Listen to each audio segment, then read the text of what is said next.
Hello everyone, मैं हूँ हीना और आप देख रहे हैं लीगल परसेप्शन। आज की वीडियो में हम समझने वाले हैं कंपोजिशन ऑफ आर्बिट्रल ट्रिब्यूनल यानी मध्यस्थम अधिकरण की संरचना के बारे में। बहुत ही इम्पॉर्टेंट टॉपिक है, तो वीडियो के लास्ट तक बने रहिएगा। वीडियो में आगे बढ़ने से पहले ज़रूरी इन्फॉर्मेशन ये है कि अगर आपको एडीआर या फिर आर्बिट्रेशन के हिंदी पेड नोट्स चाहिए या दूसरे जो भी लॉ से रिलेटेड सब्जेक्ट्स हैं उनके हिंदी पेड नोट्स चाहिए तो आप डिस्क्रिप्शन में दिए गए व्हाट्सअप नंबर पर मैसेज करके ले सकते हो। साथ ही नोट्स के प्राइस भी आपको डिस्क्रिप्शन में ही मिल जाएंगे। इसके अलावा अगर आप चाहो तो हमें टेलीग्राम पे भी ज्वाइन कर सकते हो, जिसका लिंक भी आपको डिस्क्रिप्शन में ही मिल जाएगा। तो आज का हमारा टॉपिक है आर्बिट्रल ट्रिब्यूनल यानी मध्यस्थम अधिकरण। आज हम इसकी कंपोजिशन के बारे में समझेंगे, लेकिन सबसे पहले हम मध्यस्थम अधिकरण यानी जो आर्बिट्रल ट्रिब्यूनल है इसके बारे में थोड़ा सा समझ लेते हैं, फिर इसकी डेफिनेशन देखेंगे। तो आर्बिट्रल ट्रिब्यूनल का मतलब है आर्बिट्रेशन के लिए बनाई गई एक स्पेशल लीगल कमेटी जो दो पार्टीज़ के बीच हुए डिस्प्यूट या विवाद को सुलझाता है और उस पर अपना डिसीजन देता है, जिसे अवॉर्ड कहते हैं। मैंने बताया था कि जो एडीआर सिस्टम है, जो अल्टरनेटिव डिस्प्यूट रेजोल्यूशन सिस्टम है, उसके कई सारे टाइप्स दिए गए हैं। उसमें से एक टाइप्स है आर्बिट्रेशन। अब अगर दो पार्टी के बीच में डिस्प्यूट होता है और वो अपने डिस्प्यूट को कोर्ट के बाहर ही, मतलब कोर्ट में ना जाकर बल्कि कोर्ट के बाहर ही उसको सुलझाने के लिए आपसी सहमति से तैयार हो जाती हैं, तो वो मान लो जैसे उन्होंने आर्बिट्रेशन को चूज़ किया कि वो आर्बिट्रेशन के माध्यम से अपने डिस्प्यूट को रिजॉल्व करेंगी, तो उसके लिए उनको आर्बिट्रेटर अपॉइंट करने होते हैं। और ये जो पैनल बनाया जाता है आर्बिट्रेटर का, जिसमें यहाँ पे एक स्पेशल लीगल कमेटी हम इसको कह सकते हैं, यही है आर्बिट्रेशन का के लिए ट्रिब्यूनल। तो ये जो ट्रिब्यूनल होता है इसमें पार्टीज़ क्या करती हैं कि इसमें जैसे थर्ड पर्सन को यहाँ पे चूज़ किया जाता है, तो ये पैनल मिलके क्या करता है, फैसला करते हैं, अपना डिसीजन देते हैं। तो उस पैनल को ही यहाँ पे क्या कहा जाता है, आर्बिट्रल ट्रिब्यूनल कहा जाता है। अब अगर हम इसकी डेफिनेशन की बात करें कि मध्यस्थम अधिकरण की परिभाषा कहाँ पर दी गई है, तो जब हम आर्बिट्रेशन एंड कंसिलिएशन एक्ट 1996 देखते हैं, उसका जो सेक्शन नंबर 2 है उसमें काफ़ी सारी डेफिनेशंस दी गई हैं। उसी के क्लॉज डी के अंदर मध्यस्थम अधिकरण के बारे में बताया गया है और कहा गया है कि जो मध्यस्थम अधिकरण है इससे मतलब एकल मध्यस्थ या मध्यस्थों की एक सूची से है। मतलब अगर हमें आर्बिट्रल ट्रिब्यूनल की डेफिनेशन देखनी है तो जब हम इस डेफिनेशन को देखते हैं तो इसमें सिर्फ एक लाइन लिखी हुई है कि इसका मतलब है या तो एक अकेला आर्बिट्रेटर, मतलब सोल आर्बिट्रेटर की बात कर रहा है, या आर्बिट्रेटर की एक लिस्ट की बात कर रहा है। तो यहाँ पर इसके बारे में इतना ही कुछ कहा गया है। जब हम इस सेक्शन के अंदर इसके क्लॉज को देखते हैं तो बेसिकली यहाँ पे अगर हम बात करें आर्बिट्रेटर की, तो यहाँ पे आर्बिट्रेटर का मतलब वो व्यक्ति है जो पार्टीज़ के द्वारा अपॉइंट किया जाता है और उनके बीच के डिस्प्यूट को रिजॉल्व करता है। तो आर्बिट्रेशन एंड कंसिलिएशन एक्ट 1996 का जो सेक्शन नंबर 10 है, ये हमें बताता है आर्बिट्रेटर्स के नंबर के बारे में। अब देखो, हम इस सेक्शन को डिस्कस करेंगे और ये किस बारे में हमें बता रहा है। तो मध्यस्थों की संख्या यहाँ पे लिखा हुआ है जब हम इस सेक्शन को देखते हैं। इसके अकॉर्डिंग जो पार्टीज़ हैं वो फ्री होती हैं आर्बिट्रेटर के नंबर को फिक्स करने के लिए। एक या एक से ज़्यादा आर्बिट्रेटर्स के पैनल को हम आर्बिट्रल ट्रिब्यूनल कहते हैं और इन्हें किन्हीं दो पार्टीज़ के बीच में डिस्प्यूट को रिजॉल्व करने के लिए ही फॉर्म किया जाता है। और आर्बिट्रल ट्रिब्यूनल में एक सिंगल आर्बिट्रेटर भी हो सकता है और जिसको हम सोल आर्बिट्रेटर कहते हैं, या फिर दो या दो से ज़्यादा भी आर्बिट्रेटर यहाँ पे हो सकते हैं। ठीक, तो यहाँ पे कहा गया है कि पक्षकार मध्यस्थों की संख्या का अवधारण करने के लिए स्वतंत्र होते हैं, मतलब वो बिल्कुल फ्री हैं, जबकि ऐसी संख्या एक सम संख्या नहीं होगी। मतलब यहाँ पे देखो कैसे इवन और ऑड नंबर की बात हुई है। सब सेक्शन 1 में कहा गया है कि यहाँ पे नंबर इवन में नहीं होना चाहिए, मतलब कि अगर पार्टीज़ ने 2 आर्बिट्रेटर या 4 आर्बिट्रेटर डिस्प्यूट को सुलझाने के लिए अपॉइंट किए और डिसीजन देते टाइम वो आपस में अलग अलग ओपिनियन रखते हैं, एक कुछ कह रहा है दूसरा कुछ कह रहा है ना, सेम बात पर वो एग्री नहीं है, दोनों एक ही बात पे सहमत नहीं है, तो यहाँ पे समस्या हो जाएगी ना, प्रॉब्लम हो जाएगी। इसीलिए 2 आर्बिट्रेटर अगर पार्टीज अपॉइंट करे तो वो मिलकर क्या करेंगे, एक तीसरा आर्बिट्रेटर, एक तीसरा मध्यस्थ जो है यहाँ पर अपॉइंट करेंगे। और अगर मान लो 4 आर्बिट्रेटर पार्टीज ने अपॉइंट कर दिए तो वो मिलकर 5वां अपॉइंट करेंगे। ठीक, तो वो सभी क्या होगा, अब मान लो जैसे 4 आर्बिट्रेटर कर दिए अपॉइंट, तो 2 कुछ कह रहे हैं 2 कुछ कह रहे हैं, है ना, अलग अलग हो जाएगा, फिर उस पर डिसीजन नहीं आ पाएगा। तो इसलिए ये 4 मिलकर क्या करेंगे, 5th वाला अपॉइंट कर देंगे और फिर उसका डिसीजन माना जाएगा। तो जो भी मतलब यहाँ पे मेजॉरिटी का डिसीजन आएगा वो माना जाएगा। तो यही यहाँ पर कहा गया है। इसलिए जो भी आर्बिट्रेटर होंगे वो हमेशा ऑड नंबर में होंगे, इवन नंबर में यहाँ पे नहीं होंगे। ठीक, तो यहाँ पे ये सारी चीज़ें बताई गई हैं। तो यहाँ पे एकल मध्यस्थ की बात हुई है। इसके अलावा यहाँ पे हम केस लॉ देख लेते हैं। सिटी बैंक NA बनाम TLC marketing public company and अन्य, यहाँ पे एंड अदर्स दिया गया है और 2008 का ये केस है। इस केस में हुआ क्या था, इस मामले में सुप्रीम कोर्ट ने जो सेक्शन 10 है, जो हम अभी देख रहे हैं, ये वाला सेक्शन 10, इसके सबसेक्शन 1 और 2 के संबंध में कुछ कहा था। कोर्ट ने कहा था कि जहां पार्टीज सबसेक्शन 1 में मध्यस्थों की सम संख्या तय करने में फेल हो जाते हैं, तो सबसेक्शन 2 में उनके विवाद को निपटाने के लिए कोर्ट के द्वारा सोल आर्बिट्रेटर नियुक्त करना बिल्कुल न्यायोचित होगा। मतलब अगर पार्टीज फेल हो रही है यहाँ पे अपने डिस्प्यूट को रिजॉल्व करने में, यहाँ पे सम संख्या में उनसे आर्बिट्रेटर अपॉइंट नहीं हो रहे हैं, तो कोर्ट क्या करेगी, यहाँ पे सोल आर्बिट्रेटर नियुक्त कर देगी। तो ऐसा कोर्ट ने इस केस में कहा था। इसके बाद हम चलते हैं सेक्शन नंबर 11 पर। तो ये समझ आया कि सेक्शन नंबर 10 क्या कह रहा था कि एक या एक से ज़्यादा आर्बिट्रेटर के पैनल को यहाँ पे आर्बिट्रेशन, यहाँ पे कह सकते हैं हम कि भाई ये आर्बिट्रल ट्रिब्यूनल है आर्बिट्रेशन के लिए, जिन्हें किन्हीं भी दो पार्टीज़ के बीच डिस्प्यूट को सुलझाने के लिए बनाया जाता है। सिंपली इसका ये मतलब है। अब बात कर लेते हैं इनकी नियुक्ति के बारे में। ये जो सेक्शन है ये काफ़ी बड़ा सेक्शन है, सेक्शन 11, और ये इसकी कंपोजिशन के लिए बहुत ही इंपॉर्टेंट सेक्शन है जो हम देख रहे हैं। इसमें मध्यस्थों की नियुक्ति के बारे में बताया गया है, यानी इनके अपॉइंटमेंट्स के बारे में कि इनकी नियुक्ति किस तरह से होगी और क्या क्या चीज़ें देखनी होती हैं। तो जो आर्बिट्रेटर के अपॉइंटमेंट के बारे में ये सेक्शन हमें बताता है, इसमें काफ़ी सारे सबसेक्शन दिए गए हैं। पहला जो सबसेक्शन है, मतलब जो एक उपधारा है, वो कहती है कि किसी भी राष्ट्रीयता का कोई भी व्यक्ति मध्यस्थ हो सकता है जब तक पक्षकारों के द्वारा सहमति ना दी गई हो। कहने का मतलब ये है कि किसी भी नेशनैलिटी का पर्सन आर्बिट्रेटर अपॉइंट किया जा सकता है जब तक पार्टीज़ की, जो भी पार्टीज़ है उनकी अदरवाइज सहमति ना हो, तो किसी भी नेशनैलिटी का। सेकंड ये कहता है कि पक्षकार मध्यस्थ या मध्यस्थों को नियुक्त करने के लिए एक प्रक्रिया पर सहमत होने के लिए बिल्कुल स्वतंत्र है, बिल्कुल फ्री है। मतलब जो पार्टीज़ हैं वो आर्बिट्रेटर्स को अपॉइंट करने के लिए एक प्रोसेस पर एग्री होने के लिए फ्री होते हैं। वो जो भी प्रोसेस तय करेंगे उस पर वो दोनों अग्री होंगे, उसके लिए वो बिल्कुल फ्री हैं। मतलब पार्टीज़ को कोई भी प्रोसीजर यहाँ पे पार्टीज़ फॉलो कर सकती हैं। तीसरा कहता है जो सबसेक्शन 3 है कि करार के विफल होने पर 3 मध्यस्थों के माध्यस्थम में हर पार्टी एक मध्यस्थ की नियुक्ति करेगा, मतलब एक आर्बिट्रेटर की नियुक्ति करेगी, और इस तरह जो भी अपॉइंट किए गए 2 आर्बिट्रेटर हैं वो तीसरे आर्बिट्रेटर को नियुक्त करेंगे जो पीठासीन मध्यस्थ के रूप में यहाँ पे काम करेगा। अब ये कहता है कि अगर सबसेक्शन 2 के अकॉर्डिंग, जैसे हमने अभी पढ़ा है ना कि एक प्रोसीजर पे दोनों मतलब अग्री होने के लिए बिल्कुल सहमत हो, मतलब बिल्कुल फ्री हो वो, तो अगर इस तरीके से सबसेक्शन 2 के हिसाब से दिए गए प्रोसीजर के अनुसार अगर पार्टीज सेम प्रोसीजर पर, एक जैसे प्रोसीजर, एक जैसी प्रक्रिया पर नहीं आ पा रहे हैं, या पार्टी जो है वो कोई प्रोसीजर फॉलो करने में फेल हो जाए और आर्बिट्रल ट्रिब्यूनल 3 आर्बिट्रेटर से बनाया जा रहा हो, तो ऐसे में हर एक पार्टी अपना एक आर्बिट्रेटर नियुक्त करेगी और वो आर्बिट्रेटर्स मिलकर, वो जो आर्बिट्रेटर नियुक्त किए गए हैं वो तीसरा आर्बिट्रेटर अपॉइंट करेंगे जो एक पीठासीन मध्यस्थ यानी जो प्रिसाइडिंग आर्बिट्रेटर होगा उसके रूप में काम करेगा। ठीक, तो ये कह रहा है। नेक्स्ट आता है सबसेक्शन 3A। ये कह रहा है कि सुप्रीम कोर्ट और हाई कोर्ट को समय समय पर जो आर्बिट्रेशन के लिए जो इंस्टीट्यूशंस हैं उनको अभिहित करने की शक्ति होगी। अब ये कह रहा है कि मान लीजिए अगर 2 पार्टीज़ के बीच में कोई डिस्प्यूट है और वो उसे एक आर्बिट्रल ट्रिब्यूनल से नहीं सुलझा पा रहे हैं, मतलब ऐसे में मतलब उनके लिए पॉसिबल नहीं हो रहा है कि वो किस तरीके से उसको सुलझाएं, तो हाई कोर्ट और सुप्रीम कोर्ट किसी भी आर्बिट्रल इंस्टीट्यूशन को अपॉइंट कर सकती है कि वो पार्टीज़ की तरफ से एक आर्बिट्रल ट्रिब्यूनल बना दे। इतना यहाँ पे इस वाले सबसेक्शन में कहा गया है। लेकिन इसमें 2 प्रोवाइजो भी दिए गए हैं। पहला कहता है कि उन हाई कोर्ट की अधिकारिता में जहाँ पे श्रेणीकृत माध्यस्थम संस्थाएं उपलब्ध नहीं है, मतलब जहाँ पे इस तरह की आर्बिट्रल इंस्टीट्यूशन यहाँ पे उपलब्ध नहीं है, वहाँ संबंधित जो हाई कोर्ट है उनके जो चीफ जस्टिस हैं वो आर्बिट्रल इंस्टीट्यूशन के कार्यों और उनकी जो भी ड्यूटीज़ वगैरह होंगी उनके निर्वहन के लिए मध्यस्थों का एक पैनल बनाएंगे और आर्बिट्रेटर को किया गया निर्देशन उस आर्बिट्रल इंस्टीट्यूशन के लिए निर्देशन माना जाएगा।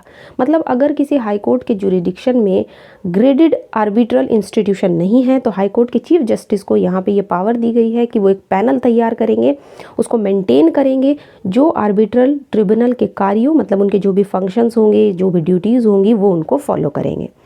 दूसरा प्रोवाइजो यानी दूसरा ये जो परंतु है ये कहता है कि संबंधित उच्च न्यायालय का जो मुख्य न्यायाधीश है वो समय समय पर उन आर्बिट्रेटर के जो पैनल है उसको रिव्यू कर सकते हैं। इसके बाद आता है सबसेक्शन नंबर 4 मतलब उपधारा 4। ये क्या कह रही है कि अगर नियुक्ति की प्रक्रिया प्रभावशील होती है, कहने का मतलब ये है कि अगर सेक्शन 3 के हिसाब से उसके अकॉर्डिंग या तो पार्टीज 30 दिन के अंदर आर्बिट्रेटर को अपॉइंट नहीं कर पा रही है, या फिर सेकंड क्लॉज ये कहता है 2 आर्बिट्रेटर अपॉइंट हो चुके हैं और 2 आर्बिट्रेटर मिलकर किसी 30 दिन के अंदर तीसरे आर्बिट्रेटर को अपॉइंट करने में फेल हो रहे हैं, मतलब वो तीसरा आर्बिट्रेटर अपॉइंट नहीं कर पा रहे हैं, वो फेल हो रहे हैं। तो ऐसे में किसी भी एक पार्टी की रिक्वेस्ट पर सुप्रीम कोर्ट या हाई कोर्ट के द्वारा जो डेजिग्नेटेड आर्बिट्रल इंस्टीट्यूशन है, जो सेक्शन नंबर 3A में अभी हमने ऊपर देखी थी उसमें दिया गया है, उन्हीं के द्वारा आर्बिट्रेटर्स का पैनल अपॉइंट किया जाएगा। तो यहाँ पे इतना कहा गया है कि फेल हो रही हैं पार्टीज 30 दिन के अंदर आर्बिट्रेटर को अपॉइंट कर रहे हैं करने में, मतलब वो नहीं अपॉइंट कर पा रही हैं, या फिर 2 आर्बिट्रेटर्स को अपॉइंट कर दिया लेकिन अब वो तीसरा आर्बिट्रेटर अपॉइंट नहीं कर पा रहे हैं, वो फेल हो रहे हैं। तो ऐसे में क्या होगा, ऐसे में क्या किया जाएगा? तो ऐसे में यहाँ पर किसी भी एक पार्टी की रिक्वेस्ट पर जो सुप्रीम कोर्ट है या हाई कोर्ट है उनके द्वारा जो सेक्शन 3A में जो डेजिग्नेटेड आर्बिट्रल इंस्टीट्यूशन है वो वहाँ पर आर्बिट्रेटर का पैनल जो है वो अपॉइंट कर सकते हैं। बस हमें यहाँ पे ध्यान ये रखना है कि आर्बिट्रेटर जो इंस्टीट्यूशन है वो सुप्रीम कोर्ट के द्वारा डेजिग्नेट किए गए हैं, वो इंटरनेशनल कमर्शियल आर्बिट्रेशन में आर्बिट्रल ट्रिब्यूनल अपॉइंट करेंगे। और जो हाई कोर्ट वाले हैं, देखो हाई कोर्ट के द्वारा जो डेजिग्नेट हैं वो क्या करेंगे, वो यहाँ पर किसी भी केस में आर्बिट्रल ट्रिब्यूनल अपॉइंट कर सकते हैं, लेकिन वो इंटरनेशनल कमर्शियल आर्बिट्रेशन में आर्बिट्रल ट्रिब्यूनल अपॉइंट नहीं कर सकते हैं। मतलब जो सुप्रीम कोर्ट वाले हैं उनको किसके लिए बनाया गया है, इंटरनेशनल कमर्शियल आर्बिट्रेशन के लिए, और जो हाई कोर्ट वाले हैं वो किसी भी केस में यहाँ पे आर्बिट्रल ट्रिब्यूनल अपॉइंट कर सकते हैं। किसको छोड़कर, सिर्फ अंतर्राष्ट्रीय वाणिज्यिक माध्यस्थम यानी इंटरनेशनल कमर्शियल आर्बिट्रेशन को छोड़कर। नेक्स्ट आता है यहाँ पे सबसेक्शन 5 यानी उपधारा 5। करार के विफल हो जाने पर जो सोल आर्बिट्रेटर है उनके माध्यस्थम में अगर एक पार्टी द्वारा दूसरी पार्टी से रिक्वेस्ट आती है तो 30 दिनों के अंदर आर्बिट्रेटर की नियुक्ति पर सहमत होने में अगर वो फेल रहते हैं तो पार्टीज के आवेदन पर, उनकी एप्लीकेशन पर सबसेक्शन 4 के अनुसरण में, मतलब उसको फॉलो करते हुए आर्बिट्रेटर की नियुक्ति यहाँ पे की जाएगी। तो ऐसे में क्या होगा कि यहाँ पर अगर ऐसा हो जाता है तो कि अगर पार्टी मान लो 30 दिन में सोल आर्बिट्रेटर को अपॉइंट नहीं कर पा रही है, वो फेल हो रही है, तो ऐसे में सबसेक्शन 4 को यहाँ पे फॉलो किया जाएगा जो अभी हमने ऊपर देखा। सबसेक्शन 6 कह रहा है कि जहाँ पार्टीज के द्वारा सहमत नियुक्ति प्रक्रिया के अधीन, अब देखो ये क्या कह रहा है, एक पार्टी उस प्रोसीजर के अधीन कार्य करने में फेल हो रही है, पार्टीज या नियुक्त किए गए जो 2 आर्बिट्रेटर हैं उस प्रोसीजर के अधीन करार पर सहमत होने में फेल हो रहे हैं। मतलब जब पार्टी कोई भी यहाँ पे सहमत हो रही है किसी प्रोसीजर पर, अब उन्होंने वो प्रोसीजर तो बना लिया बट उस प्रोसीजर के हिसाब से एक पार्टी उसके अधीन काम करने में फेल हो रही है, एक पार्टी तो कर रही है बट दूसरी उसके अधीन काम करने में फेल हो रही है, या फिर पार्टीज या नियुक्त किए गए जो 2 आर्बिट्रेटर हैं वो उस प्रोसीजर के अधीन उस एग्रीमेंट पर सहमत होने में फेल हो रहे हैं। थर्ड है कि व्यक्ति जिसमें इंस्टीट्यूशन शामिल है उस प्रोसीजर के अधीन जो काम उनको सौंपा गया है वो भी उनसे नहीं हो पा रहा है, वो फेल हो रहे हैं। तो ऐसे में क्या होगा, ऐसे में यहाँ पे सुप्रीम कोर्ट और हाई कोर्ट के द्वारा डेजिग्नेटेड आर्बिट्रल इंस्टीट्यूशन जो है वो पार्टीज की रिक्वेस्ट पर एक आर्बिट्रल ट्रिब्यूनल बनाएंगी। तो यहाँ पे ये चीज़ बताई गई है कि पार्टी जब अप्लाई करती हैं या पार्टी जब आवेदन करती हैं तो सुप्रीम कोर्ट और हाई कोर्ट की यहाँ पे बात हो रही है कि उनके द्वारा एक डेजिग्नेटेड जो भी आर्बिट्रल इंस्टीट्यूशन है वो पार्टी जब उनसे रिक्वेस्ट करती हैं तो वो यहाँ पे आर्बिट्रल ट्रिब्यूनल बनाएंगी।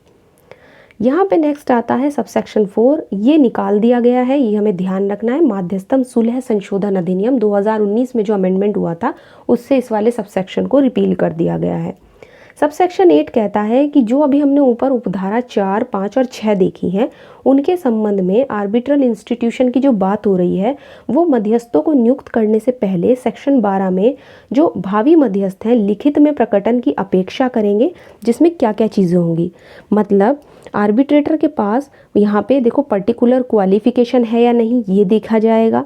दूसरा, आर्बिट्रेटर से रिटर्न में ये डिस्क्लोज़र लिया जाएगा कि उसका पार्टीज़ या डिस्प्यूट के सब्जेक्ट मैटर से कोई लेना देना तो नहीं है, तो ये सारी चीज़ें देखी जाएंगी। तो एक तरीके से यहाँ पे जब आर्बिट्रेटर को अपॉइंट किया जाता है तो उसके लिए क्या क्या क्वालिफिकेशंस होगी वो सब चीज़ें यहाँ पे देखी जाती हैं उनको नियुक्त करने से पहले। और रिटन में उनसे कुछ यहाँ पे डिस्क्लोज़र यहाँ पे माना जब उनसे कहा जाता है कि भाई आप रिटन में दो कि आपका पार्टी से या डिस्प्यूट का जो सब्जेक्ट मैटर है उससे कोई लेना देना तो नहीं है। तो वो सारी चीज़ें यहाँ पर सबसेक्शन 8 में बताई गई हैं।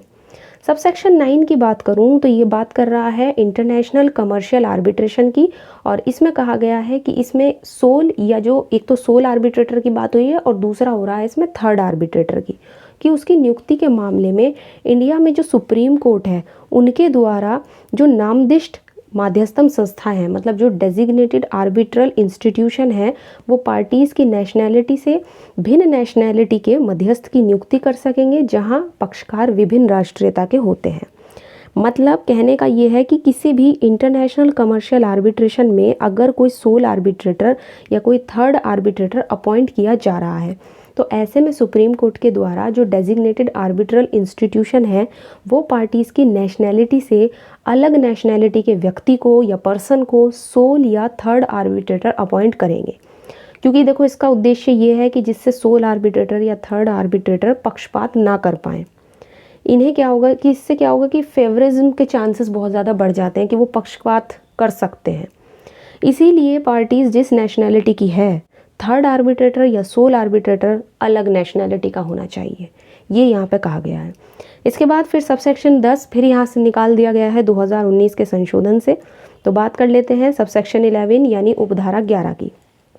ये कह रही है कि जहाँ विभिन्न माध्यस्थम संस्थाओं को, यानी जितनी भी हमने अभी देखा कि भाई आर्बिट्रल इंस्टीट्यूशंस होती हैं उनको सबसेक्शन 4, 5 और 6 में एक से ज़्यादा रिक्वेस्ट आ रही है, मतलब एक से ज़्यादा इंस्टीट्यूशंस हैं और उन सबको रिक्वेस्ट भेजी जा रही है।